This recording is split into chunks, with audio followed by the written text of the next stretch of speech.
আজকে আমরা যে জুলাই গণঅভ্যুত্থানের 2 বছর পূর্তি হতে চলেছে, কিন্তু দুর্ভাগ্যের বিষয় এই জুলাই না হলে লন্ডন থেকে তারেক রহমান দেশে আসতে পারতেন না। এই জুলাই না হলে শিলং থেকে বর্তমান স্বরাষ্ট্রমন্ত্রী দেশে আসতে পারতেন না। এই জুলাই না হলে বর্তমান সময় যারা ক্ষমতাসীন হওয়ার পর মাত্রাতিরিক্ত লাগাম ছাড়া কথা বলছে তারা ক্ষমতায় আসতে পারতেন না। সুতরাং জুলাইয়ের গতির অস্তিত্ব জুলাইকে মুছে ফেলা যাবে না। এই জুলাইকে মুছে ফেলার জন্য একটা দল বর্তমানে সরকারকে লিপ্ত হয়েছে। তারা এই অভ্যুত্থানকে স্বীকার করতে চায় না, তারা এই অভ্যুত্থানকে টিকিয়ে রাখতে চায় না। প্রিয় উপস্থিতি, লাগাম টেনে ধরার জন্য চুক্তি দিয়ে দিয়েছিল।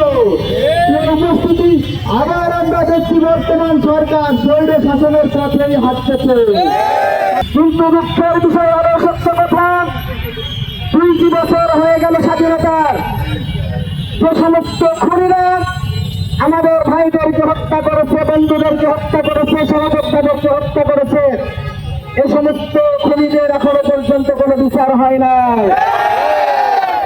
আমরা বর্তমান সরকারকে জানাতে চাই, আর কোনো হেলাফেলা চলবে না। আপনি এখনো দ্রুত সিদ্ধান্ত নিয়ে যে সমস্ত খুনিরা বাংলাদেশে এবং বিশ্বের বিভিন্ন প্রান্তে পালিয়ে বেড়াচ্ছে তাদেরকে দৃষ্টান্তমূলক শাস্তির ব্যবস্থা করুন।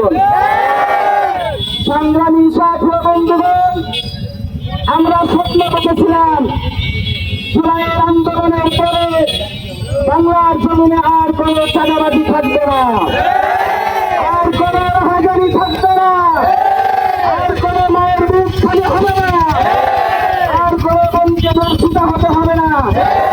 সরকারের সহযোগী যারা আছে তারা উল্টাপাল্টা কাজ শুরু করেছে। বন্ধুরা, আমরা সরকারকে জানাতে চাই, তোমরা যদি এখনো পরিবর্তন না হও, আনুগত্য দিল্লিতে পালাতে পেরেছে, তোমাদের পালানোর জায়গা হবে না।